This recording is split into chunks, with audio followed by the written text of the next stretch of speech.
In this video, I'll share with you the 3 trading tools I use while traveling that save me a lot of time, make my life a lot easier. As I said before, I trade from an iPad Pro. We'll get into that a little bit. But I want to share with you some tools today you can use no matter if you have an iPad or something else, or a laptop. These tools will work and will make things a lot easier for you. So we'll dive right in.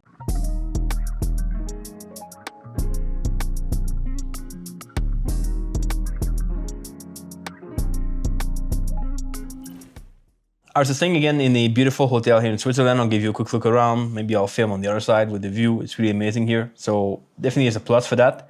I've been traveling for the past 2.5 months or so. Been in Bali for about 3 weeks, in Jakarta for a few days, then came to Europe, started with Copenhagen, then went up to Stockholm, then went down to Poland, stopped by Amsterdam and Luxembourg, as well as Belgium. And now we are in Switzerland, which is really cool. All I carry while I travel is this thing over here. It's an iPad Pro. iPad Pro 13-inch with the Magic Keyboard and all that stuff. This is the first thing I need when I travel, is the iPad Pro. Now, there is a thing that makes it different, which is I use the cellular model, so I'm able to connect some data to it. That means that no matter where I am, I could be like in the mountain, like over here, I could be in a hotel where the Wi-Fi is really bad, and I still have this iPad Pro with data everywhere. So I can go online, I can look at my chart, I can play some trades, no matter where I am in the world, which is kind of cool. Just a few days ago, I was in a hotel in Switzerland where the Wi-Fi really didn't work well. You had to put in a weird thing where you have to put in your phone number to get the SMS code to get the Wi-Fi at the hotel. It really sucks. And I just couldn't connect the whole time. But luckily, I had this data on my iPad, so I could just kind of go and log in straight to my charts and do whatever I have to do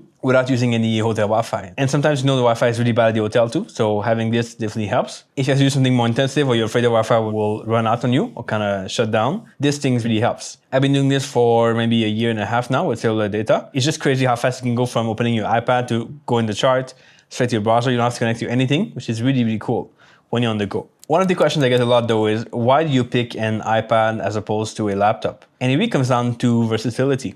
Sometimes I want to go and I want to kind of sit down in a coffee shop, just look at my charts with the pencil, and don't have to worry about the keyboard. And it's kind of cool to do it that way.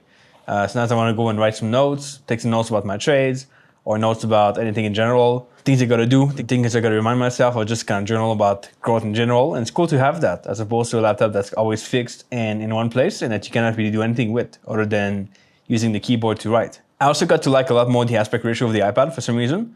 So on a typical laptop, it tends to be a bit more wide than high.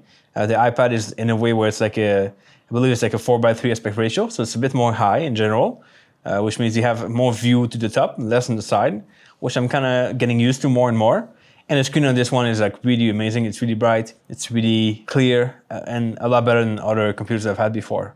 Even the MacBook Pro and all that stuff. I mean, check this out. This is the view. I'm a little bit low here on the camera, but I want to show you the view at the top. This is really, really beautiful over here at the hotel in Switzerland. I'll leave the name of the place on the screen. Definitely have to come here if you come to Switzerland. But I mean, the key thing about the iPad that I like too is that you don't have to use apps at all. I just go in the browser and I found that TradingView works better on the browser. I did a video about trading on the iPad with the TradingView app. It's a link over here somewhere in the corner. You can check it out. But the thing about this is that the app is always a bit limited. It won't be the same feature as the browser. There's some things you cannot do, some things that are more hidden behind the menus.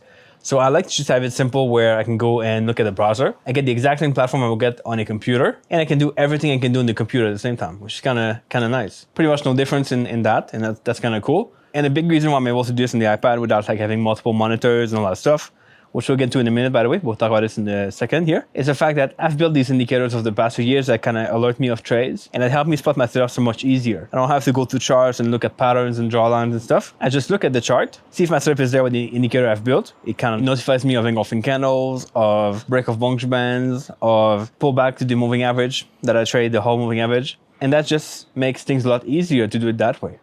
If you want to see how it's done, I'll link below a training I've done about how I trade the trends and what indicators I use for that. And it's going to go through the whole moving average in details. It's going to go through the settings I use to make it easier to spot the trades and write the trends for yourself. So check it out. It's going to be linked below. The first thing is going to be about all that. It's a free training. There's nothing to pay for. Hopefully you get some value, and we'll go back into the video right here. Now the next thing is, wherever I travel, I always carry this thing over here, which is a little cable that has a HDMI port over this side and then USB-C over the other side.